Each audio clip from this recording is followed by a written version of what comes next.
Good afternoon, everyone, and welcome to this next session titled Meat, the Next Global Agricultural Revolution. In today's session, we'll be hearing from Bruce Friedrich, the founder and president of the Good Food Institute, or GFI. GFI is a global network of non-profit science think tanks working to accelerate the science of plant-based and cultivated meat. So if you've had an Impossible Burger, then you have had a taste of this mission. Bruce will be discussing some of the themes from his upcoming book titled Meat, which is due to be released on the 3rd of February next year. Don't worry about taking notes or grabbing screenshots while he's talking. You can find the slides for this presentation on Swapcard now, and you can find them to digest at a later date. As a reminder, you can also ask any questions that you have for Bruce based on the content of his presentation on Swapcard too. And don't forget to upvote any questions that you're particularly keen to hear answered. I will be selecting your best and most popular questions to put to Bruce when we move to the Q&A. But for now, please join me in welcoming Bruce to the stage.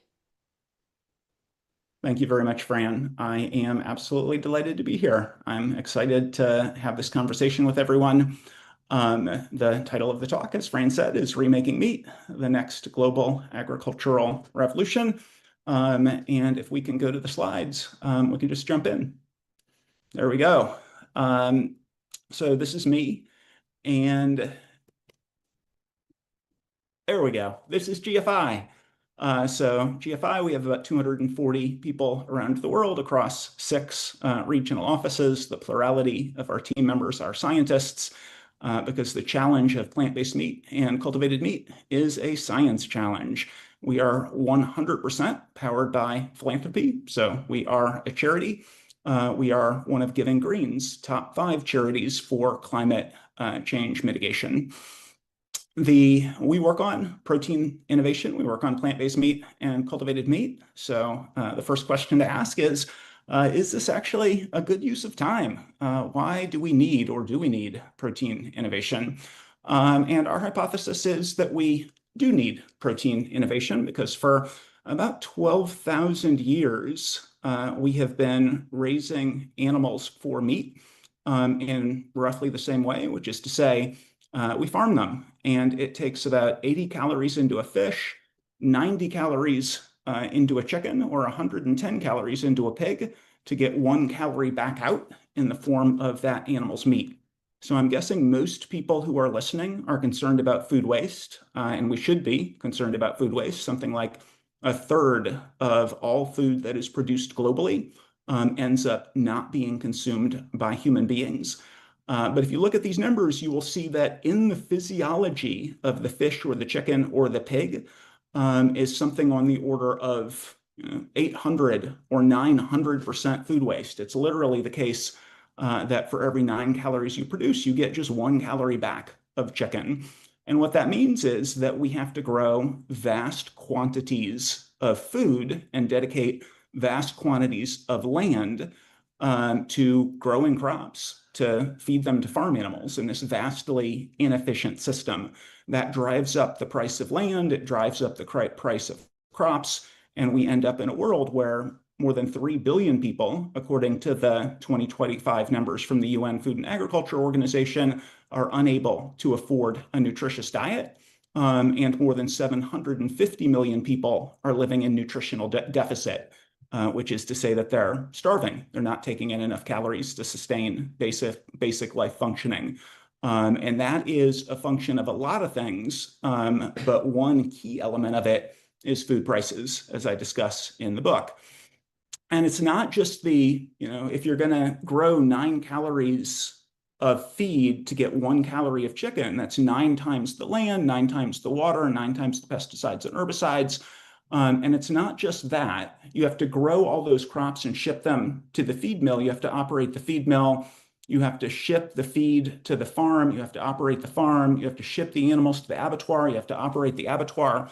Once you crunch all of those numbers, you find that about 1/5 of all climate change emissions are attributable to animal agriculture, and that all of the models that keep us within what the Paris Agreement subscribes to, which is 2 degrees Celsius relative to pre-industrial levels, all of the models assume that meat consumption goes down. And none of the models are even hand-wavy about how that might happen, because this is what meat consumption has been doing since 1961. So literally every year for as long as records have been kept, there have been 3 slight blips down, one for mad cow disease, one for African swine fever, which was followed by COVID. But the total meat consumed just keeps going up. And if you add seafood to these numbers, those 3 blips go away. And every year since 1961, the world has consumed more meat. And I included North America on this as well, because people oftentimes in North America think meat consumption is going down. It's not. Even in the United States, the 5 highest years for per capita meat consumption are the most recent 5. Meat consumption just keeps going up, and that's going to make climate goals impossible. So what's being done to change meat's inexorable upward trajectory?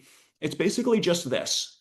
It is, let's tell people that it is not nutritious to eat meat. Let's tell people that it's cruel to animals. Let's tell people that it's environmentally problematic. And we've been doing that for more than 50 years. And yet meat consumption just keeps going up.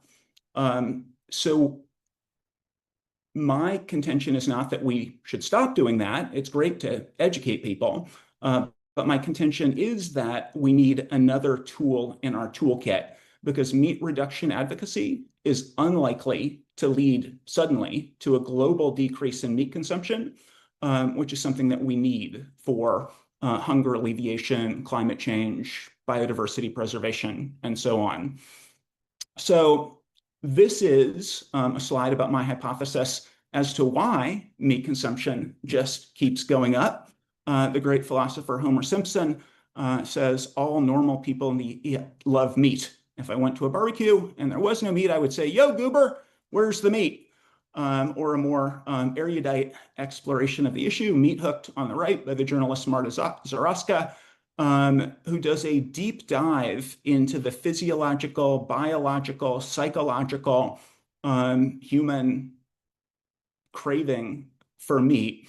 And it's super fascinating, but at the end of the day, what it says is human beings really love meat. And for all of time, we've basically eaten about as much of it as we can afford. So at GFI, we think the solution is not, the solution can in part be convince people to change their diets. But those efforts are going to be a lot easier if there are products that people like just as much. And we believe that just like renewable energy doesn't say we're going to convince everybody to consume less energy, and electric vehicles don't try to convince people, everybody in the world, to take public transit and walk, we can make meat from plants that is indistinguishable from meat from animals. This is a very new endeavor. The idea of plant-based meat for many decades has been, let's sort of squish some soy protein or wheat protein together and put it between a bun and force vegetarians to eat it. And people will feel a little bit better at the barbecue, a little bit more socially fitting in. But the idea of the recognition that plants are made of fats, proteins, minerals, and water, and that animal meat is also made of those 4 core constituents. And consequently, we should be able, through science, to create something that is indistinguishable. That as a concept is very new. And because the products are so much more efficient, as we scale them up, we should be able to do this less expensively. And then cultivated meat is basically taking what we know about tissue engineering for human therapeutics, figuring out how we use food-grade ingredients, food-grade manufacturing, and scaling up. So just like you can take a seed or a cutting from a plant, bathe the seed or cutting in nutrients, and grow a whole plant, you can take a small amount of animal muscle or animal fat, bathe the muscle or fat in nutrients, and grow more meat. And that's what cultivated meat is. There are a lot of benefits to shifting in this direction. The first one is alleviating hunger and malnutrition. Michael Kremer, who won the Nobel Prize in Economics for his work on global hunger, is an enthusiast about alternative proteins and the capacity, for the reason I said at the start of the talk, the decreased demand for crops will lower prices and can be a part of, at a macroeconomic level, making food more affordable. The second benefit is environmental. This is a World Bank report from last year. 76% less land use from alternative proteins, half the water pollution, 20% less water use, and 6.1 gigatons of climate mitigation potential. That is the equivalent, that is 6 times as much mitigation as we would get if we simply eliminated airplanes. Not different jet fuel, but just nobody gets in a plane again is about 1 gigaton. If the whole world, every car, light truck, and bus on the planet were turned electric, that would be a little under 1.5 gigatons. So the alt protein opportunity is 4 times total electrification of transport globally. Really big payday. And then antimicrobial resistance. Margaret Chan, former Director General of the World Health Organization, talks about how a post-antibiotic era is the end of modern medicine. Right now, about 70% of all medically relevant antibiotics are fed to farm animals, not to sick human beings. And it's not because farm animals are sick, it's because the conditions that they're kept in would lead to massive death rates if they weren't prophylactically drugged up on antibiotics. And then the antibiotics also cause the animals to grow more quickly. So dual reason to use them. And for almost 30 years, the World Health Organization has been screaming about a post-antibiotic era. And both of the key causes of antimicrobial resistance, use in humans and use in farm animals, are just going up. Alternative proteins can solve half of that problem. And then pandemic risk. In July of 2020, the International Livestock Research Institute, as well as the UN Environment Program and CGIAR, they got together 18 of the world's top zoonotic disease specialists, and their consensus view of the 7 most likely causes of the next pandemic. The first one is increased animal product production. And the second is industrial farming of animals. So that first one is just the more animals you have, the more potential vectors you have for the next pandemic. And then the second one is both that the animals are so genetically similar in industrial farming, which means that if one of them gets sick, their immune systems are depressed and they will all get sick. And then the other one is if you're cramming 50,000 chickens in a shed, that's basically, begging for disease spread. So alternative proteins can literally eliminate the top 2 most likely causes of the next pandemic. We believe that alternative proteins are the one food and agriculture intervention where climate change is concerned that analogizes to renewable energy and electric vehicles. And it does that in a couple of ways. The first one is that it's absolutely essential. The world is not going to consume less energy.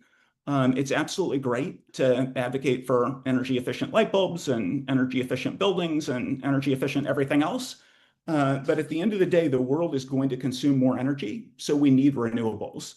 Similarly, the world is not going to drive fewer miles or buy fewer cars.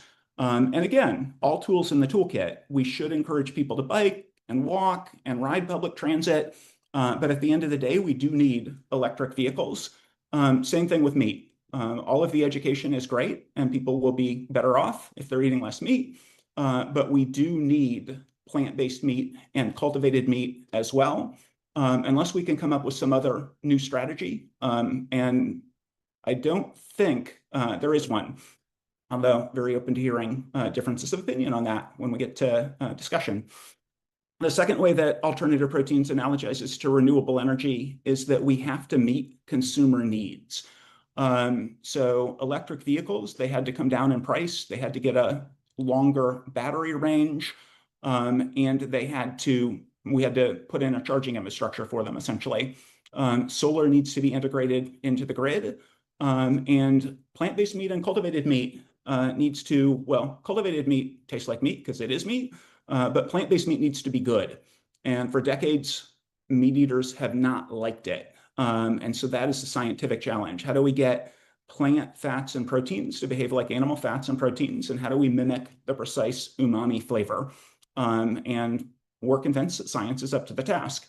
And then as we scale up these technologies, we will get to a place where the products also compete on price. So that's the fundamental challenge: taste the same or better and cost the same or less. And the third way that alternative proteins analogize to renewable energy and electric vehicles is that they are a market-based solution, which is to say government support on the front end creates the industry. And then once you get to price and taste competitive products, you don't need any more government support for science and scaling. Same sort of thing with renewable energy and electric vehicles. It just becomes how energy is produced, how vehicles are powered, how meat is made. We had been saying that we believe this is the one intervention for food and agriculture that works with markets and where there's a market incentive that will allow the technology to just continue in perpetuity and to spread globally, and that we didn't think there was another example of this in food and agriculture. And then a couple of years ago, the Global Methane Hub and Climate Works Foundation sponsored some work from McKinsey economists, the Global Innovation Needs Assessment that you see here. They looked at all of the methane food and agriculture interventions. They did a deep dive. So all of the interventions on rice methane, all of the interventions on food, food waste and loss methane, all of the livestock interventions. And what they found is that 98% of the $700 billion in economic value, 98% of it, according to their analysis, accrues to alternative proteins, as well as 70% of the jobs. So it is the one thing in food and agriculture where, like, one of the great things about renewable energy and electric vehicles is science in Japan or Korea or China or Denmark or Scotland, science anywhere can spread everywhere. Whereas with something like public transit or bike lanes or other interventions, if you do it in Amsterdam, that doesn't necessarily mean that it's going to happen in Shanghai. You have to kind of do it again, and there's not an economic incentive for it. The great thing about renewable energy, electric vehicles, and alternative proteins is science anywhere can spread everywhere. And that's why the economic benefits accrue, because it's a market-based mechanism.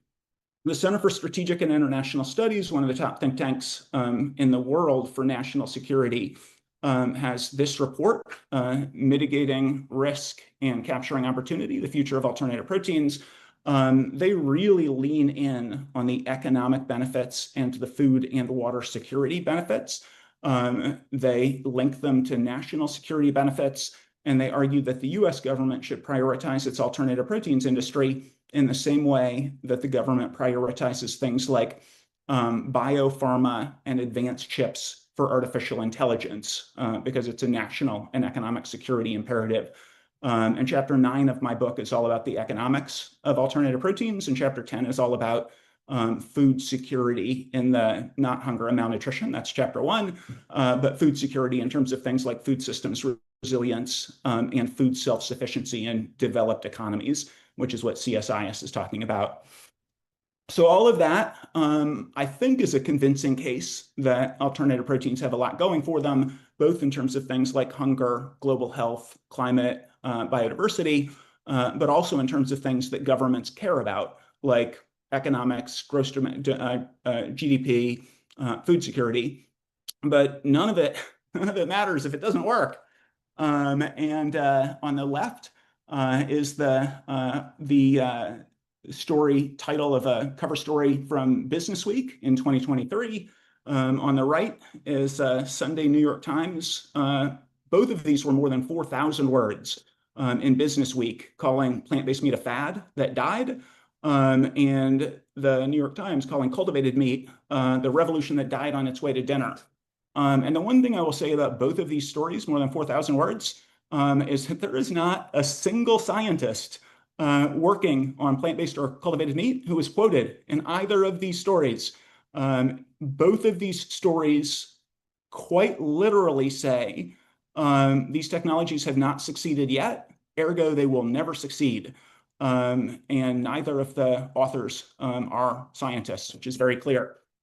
I would say in this sort of pessimism about alternative proteins, we are in very good company. In 2014, The Economist ran Sun, Wind, and Rain, in which they said that solar power is by far the most expensive way of reducing carbon emissions, and said that solar and wind were both fool's errands that would never be successful. The next year in 2015, the International Energy Agency, in their official World Energy Outlook, the foremost experts on energy transition, said that electric vehicles would never contribute meaningfully to climate change emissions mitigation. And the reason they said that electric vehicles would never contribute meaningfully to climate change mitigation is the cars don't go far enough, so consumers don't want them. They're too expensive and there's no charging infrastructure. Ergo, EVs would never go anywhere. The next year, the IEA, in their solar projections through 2040, said we're going to add about 50 megawatts per year of solar, and it's not going to go up more than 50 extra per year through 2040. So that projection was crushed. That was 2016. So their 24-year projection was crushed in 7 years. And what happened was the price of solar and wind went down. So here's solar going down 60 to 62%. I'm sorry, that was wind. The price of solar plummeting 20% for every doubling of cumulative capacity, down 99.9% since solar first showed up on the scene in 1954. The price of lithium-ion batteries has similarly plummeted. And in response, we have seen a massive uptake. We are going up the S-curve for these three technologies. In 2015, EV penetration was at about 0.3%. So 1/3 of 1% was EV penetration. In 2024, it was more than 22%.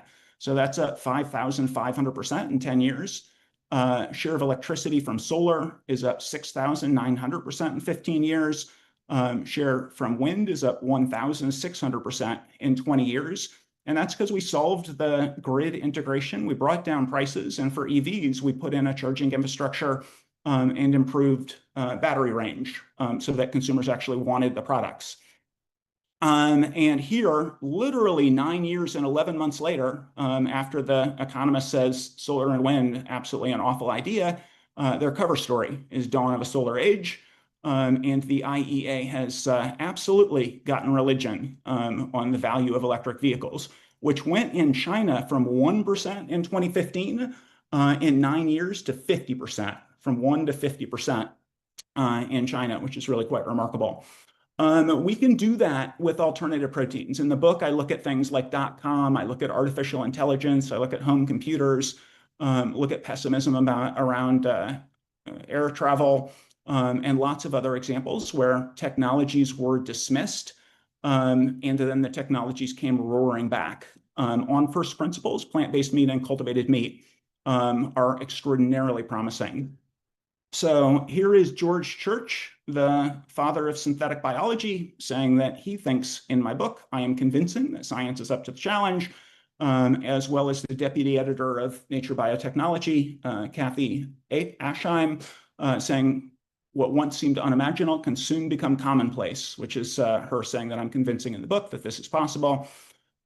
We have seen public investment go from 6 years ago, 0, to now hundreds of millions of dollars as governments recognize the economic benefits of alternative proteins and the food security benefits. We have seen China really diving in on alternative proteins, mostly due to food self-sufficiency. In the year 2000, China was at 100% food self-sufficiency. Now they are under 70%, and they keep going in the wrong direction. Alternative proteins are a far more efficient way of producing meat and can help them go back in the other direction. We've seen the ecosystem of scientists growing and scientific developments and breakthroughs growing. So media costs have fallen by more than 99%. We've seen papers in both plant-based meat and cultivated meat going up year after year after year after year. This is David Kaplan, the former chair of biomedical engineering at Tufts, saying in the last 3 to 5 years, the progress across all of the vectors where we need to see progress are growing significantly more quickly than he would have ever predicted. One other great thing about alternative proteins is that they are bipartisan. On the left, you'll see 11 Republican members of Congress writing to the Director of National Intelligence, as well as the Director of Homeland Security in the US, saying, look what China's doing on alternative proteins, and in particular cultivated meat. We need to do that as well. John Tyson, the heir, the son of the current board chair of Tyson, also on the board at Tyson, talking about Tyson seeing this as a phenomenal opportunity. And Johan Rockström, when launching the Eat Lancet report in 2019, pointed out what's true, which is that the way that we produce meat, dairy, and eggs is bad for global health, bad for the global poor, extraordinarily catastrophic for the environment, such that humanity now poses a threat to the stability of the planet, which requires nothing less than a new global agricultural revolution. For 12,000 years, we've been making meat in a just shockingly inefficient way. We can upgrade, and that is the next global agricultural revolution that's going to transform humanity's favorite food and our future, which is the subtitle of my book, Meat. Which incidentally, over the weekend, Publishers Weekly released their 10 best new science books for spring 2026, and meat was on it, which I was not even hoping for, but am delighted by. George Church, again, says that the final chapter of the book is a compelling and practical guide to what each of us can do to help. I'm going to go over this super quickly because I want to leave as much time as possible for discussion. But I will say I saw multiple people with government affiliations on the list of people who signed up for this talk.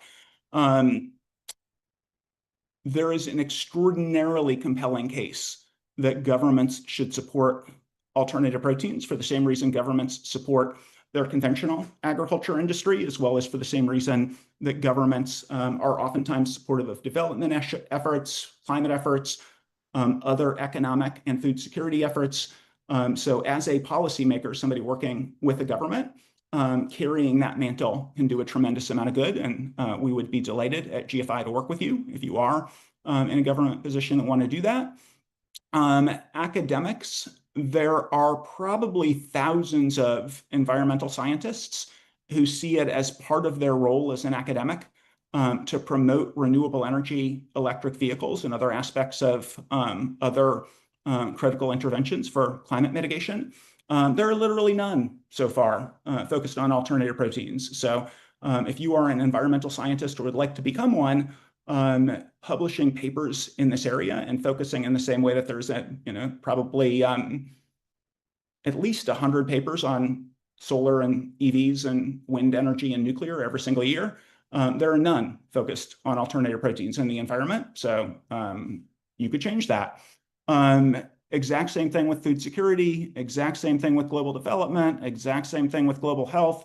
I saw a lot of people signed up who are academics, who are PhD candidates in global health or PhD candidates in ag and food economics or biology and sustainability, writing papers about, publishing papers about, and becoming an influencer in this area can be fantastically impactful. Same basic thing for people who work at environmental or global health or global development nonprofits or any think tanks. Same thing for journalists. Overwhelming numbers of climate journalists and almost never mention food at all. And probably they mention food about 1,000 times more often than they mention alternative proteins as an intervention that can help. Philanthropy, obviously GFI would not exist without philanthropy. NGOs generally would not exist without philanthropy. Philanthropy is, those are the folks who pay the bills So becoming a program officer at a philanthropy on climate, global development, global health, environment can be incredibly impactful. Saving the world through science. At the end of the day, this is a science endeavor. Here are some of the challenges that are particularly steep to getting to price and taste parity for alternative proteins. So if you're in plant sciences or tissue engineering, we would be delighted to give you additional ideas for white spaces and things to focus on. And then outside of those few things that I just listed, here are some other options. So becoming politically involved and making sure that your legislator and anybody you know in the executive, or meeting people in the executive branch and educating them about the importance of alternative proteins to things they care about. Talking with science and engineering professors at your local university about alternative meats. Reaching out to reporters when stories come out that could have but didn't mention alternative meats, or even just if somebody is a climate reporter or pandemic reporter or biodiversity reporter, educating them on background about the value of alternative proteins. If you have philanthropic capacity, please consider including GFI in your portfolio. If you are philanthropically supportive of other charities in these areas, in these cause areas that alternative proteins are helpful for, encouraging those charities to add alternative proteins to their programmatic work. If you're connected to a person or people of influence, talking with them about alternative proteins as an intervention, and consider giving them the book Meat. Signing up for GFI's e-news at gfi.org/newsletters. And if you are in college and would like to help ensure the success of the book, I am hoping that some colleges will pick it as a common read. So feel free to drop me an email, and I would love to have somebody at GFI work with you on that. And that is the presentation, and I would be delighted to chat for as long as we have left. And I will unshare my screen, and then I think Fran is going to moderate people's questions. Thank you. Awesome. Well, thank you so much, Bruce, for that very rallying presentation. And we've got about 20 minutes for some questions. We've seen some great questions come through from Swapcard, but I'm going to start with a question of my own. It is really heartening to hear, as you've just ended the presentation there, that there are so many ways for us to get involved in this alt-meat movement. And one of your calls to action is to become more politically active and to support alt-meat policies. So I'm wondering, what would you say are the biggest policy opportunities for this mission, considering where we are today? Yeah, so I mean, GFI's #1 goal is to build a maximally robust scientific ecosystem focused on the twin challenge of price and taste competitive plant-based and cultivated meat. The way that we think you do that is you convince governments to fund science in these areas.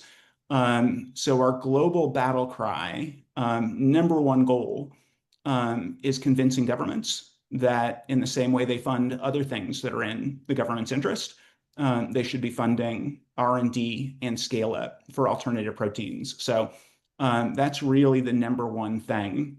And we're meeting with success all over the world.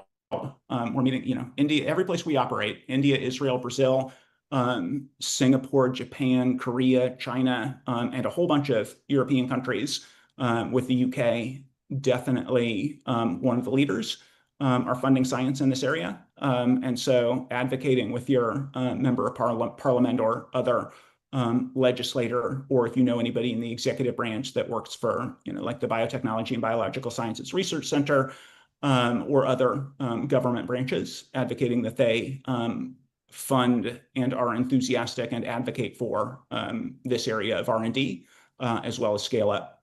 Saw a couple of people on the who had signed up who are with the World Bank. Getting the World Bank, I mean, releasing the report that they did in 2024 is incredibly valuable and gives us something to build from. Getting the World Bank taking seriously this as an intervention for global development and funding in the area would also be extraordinarily valuable. Awesome, thank you.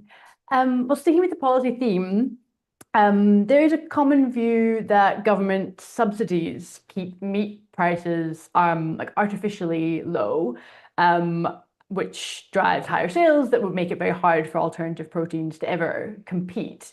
What do you make of that argument?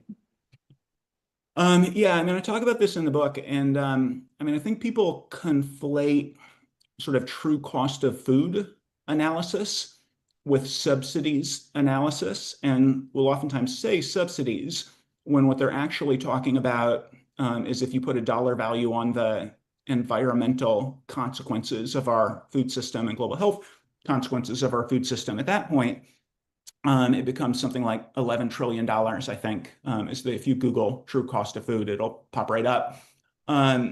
But the subsidies, they sound like a really big number, but if you divide them into the amount of meat that they cover, it ends up being like 2 or 3 cents per pound of meat. And what we know is that meat demand is pretty inelastic.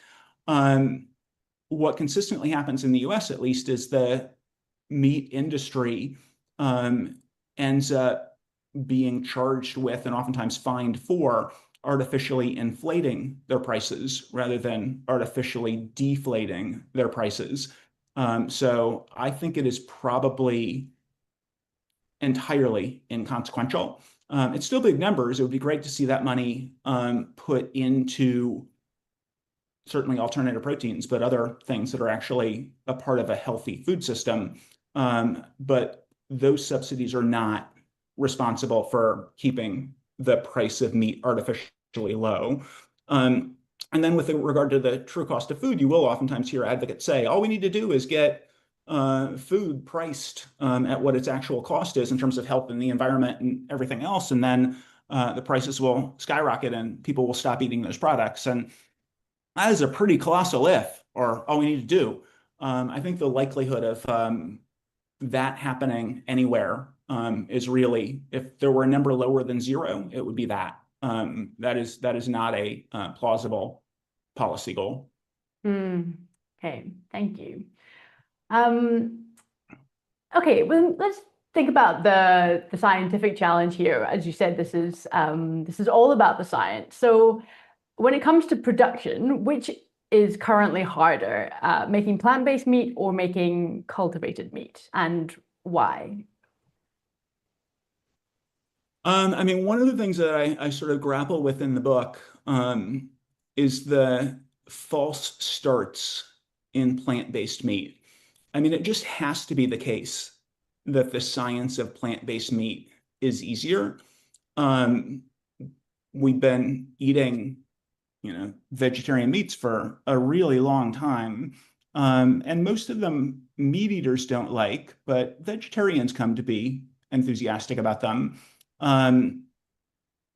It just feels like it has to be easier. But honestly, we don't know. It is not an easy task to make plant fats and proteins behave like animal fats and proteins. Replicating umami is not an easy task. Incredibly enthusiastic about AI to help with both of those challenges. But they're not easy. And part of the reason that plant-based meat is so expensive, or the really good plant-based meats, part of the reason they're so expensive is that the masking agents that allow soy not to have the off flavors or to mask the off flavors, or peas or whatever plant protein you're using, are bought in relatively small volumes, produced in relatively small volumes, and end up being quite expensive. Similarly, coconut oil is not a great substitute for the saturated fat that you get in beef and pork, but it is the best option that we have on the plant-based side. And we did some modeling and found that I think at like 6%, if plant-based meat were 6% of the global meat supply, there would be no coconut oil left. And what that means is that as we, even move in that direction, coconut oil is going to get more and more and more expensive. So what does it look like to create a synthetic alternative that both A, is more functional, but B, that we can produce in the quantities that are going to be necessary for plant-based meat to be successful. So there are a lot of things that are not intuitive that make it not easy to say that plant-based meat is the easier option. And then it's also the case that with cultivated meat has just gotten a lot more scientific attention. And everybody on the cultivated meat side understands the assignment. All of the scientists working on cultivated meat are trying to create something that tastes the same or better and that costs the same or less. That's what everybody is focused on. Whereas on the plant-based side, what we saw in the late 18, 19, 20, 20, 21, 22, like lots and lots of companies that said, we are the next Impossible Foods. And then you look at their pitch deck and they have like no resources for R&D. If you have no CTO and no resources for R&D, which was, Impossible Foods was founded by Pat Brown, one of the top chemical engineers in the world. And the Impossible Burger cost at least tens of millions of dollars in R&D, maybe north of $100 million in R&D. Like they are an R&D plant-based meat company. So, the dozens or even more than dozens of plant-based meat companies that came along said, we're the next Impossible. And oh, by the way, we're not going to use soy and we're not going to use GMO and we're not going to use synthetic biology and we're not going to have scientists. They were the next Garden Burger, not the next Impossible Foods. So there was a lot of sort of diversion of resources and attention. And I think that's the sort of thing that allows that Crazy Business Week article to be written, is like a misunderstanding of what it is that we're trying to accomplish. Sure. Okay. Well, looking at some of the questions from the audience now, we have a question on that theme. This person says, Tesla catalyzed a transformation in the auto industry, pushing legacy manufacturers to invest more heavily in electric vehicles. And do we need another high growth for-profit company, one whose market success compels conventional meat producers to shift their strategies to drive real industry-wide change for all meats? It certainly wouldn't hurt.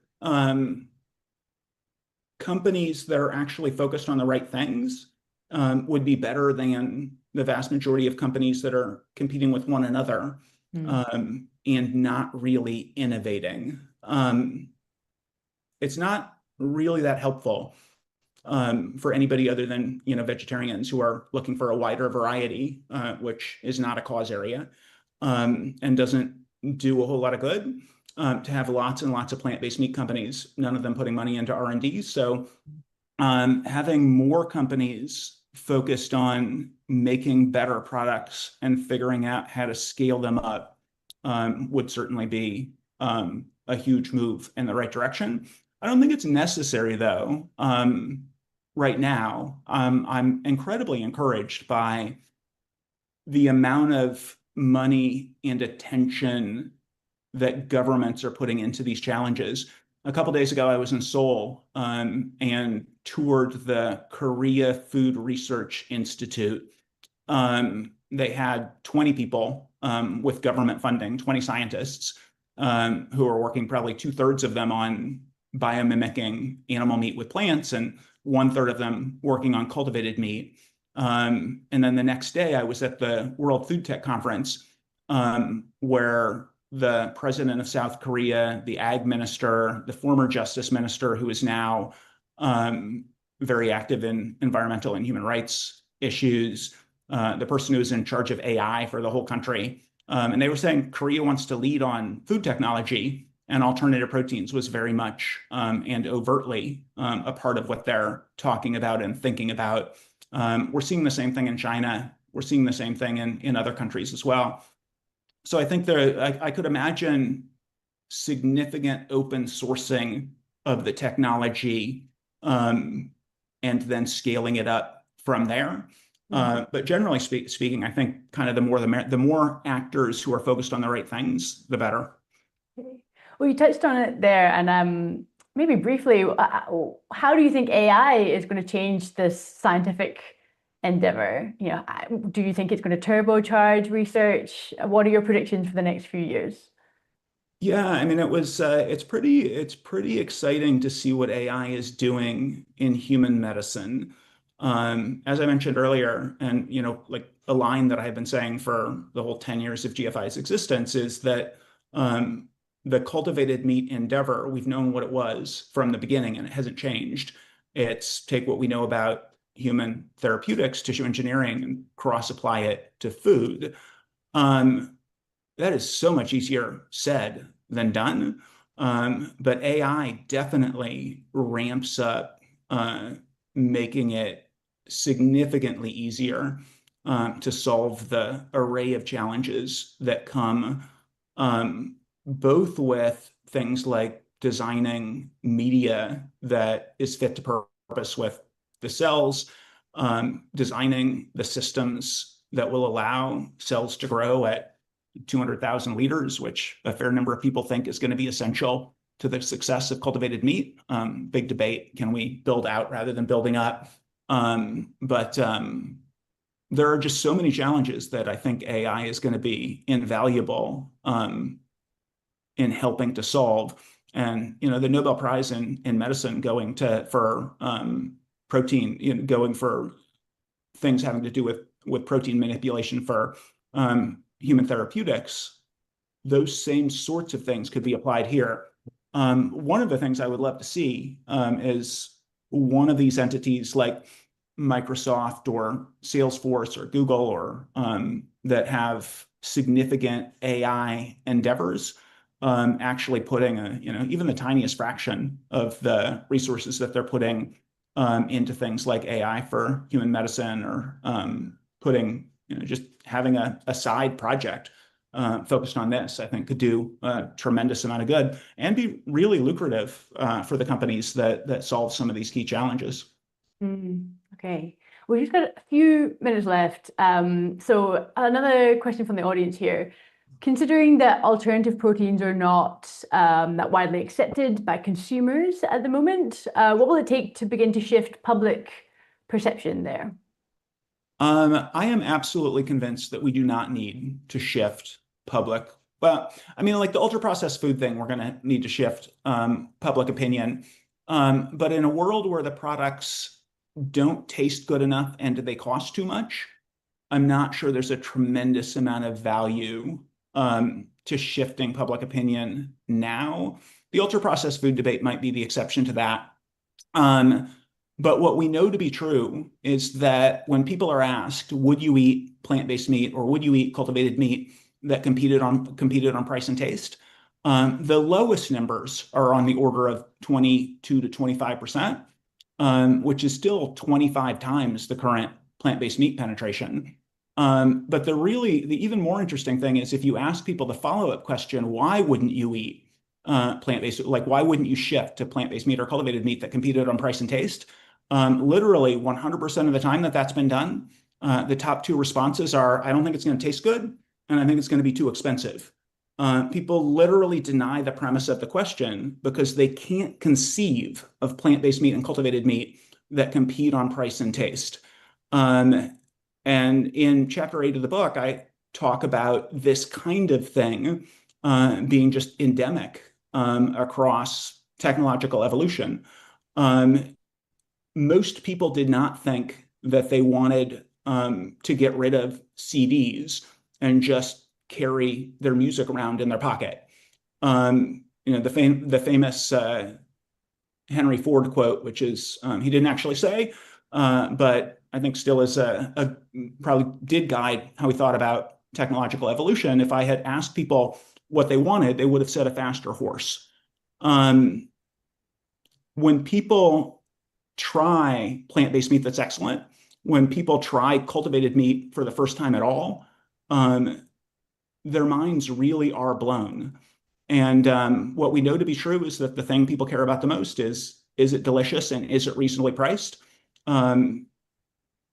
If we can make the products that are indistinguishable from the vantage of the consumer, and science can absolutely do that, and we can bring the price down. And I think Science can absolutely do that too. I don't think it's going to be certainly for cultivated meat. Then the value proposition becomes: do you want to pay more for something that is more likely to make you sick and be contaminated with ivermectin and other drugs? I think very few people are going to be interested in paying more for products that are less healthy and more likely to be contaminated. Plant-based meat, a lot of people will certainly continue to pay for animal-based meat over plant-based meat. But once we hit price and taste competitiveness, and the plant-based products, the plant-based products that taste the most like meat also have significantly more protein than meat, which is what a lot of people who care about meat are interested in. I think we're going to see a significant shift. Okay, well, Homer said you can't make friends with salad, but it sounds like you could make friends with alternative proteins. Bruce, thank you so much for your time. I'm afraid we are out of time for more questions, but thank you to everyone in the audience for asking such great questions. Thank you for being here, and enjoy the final few sessions of EA Connect. Thank you, Bruce. Enjoy the rest of your evening. Thanks, Fran.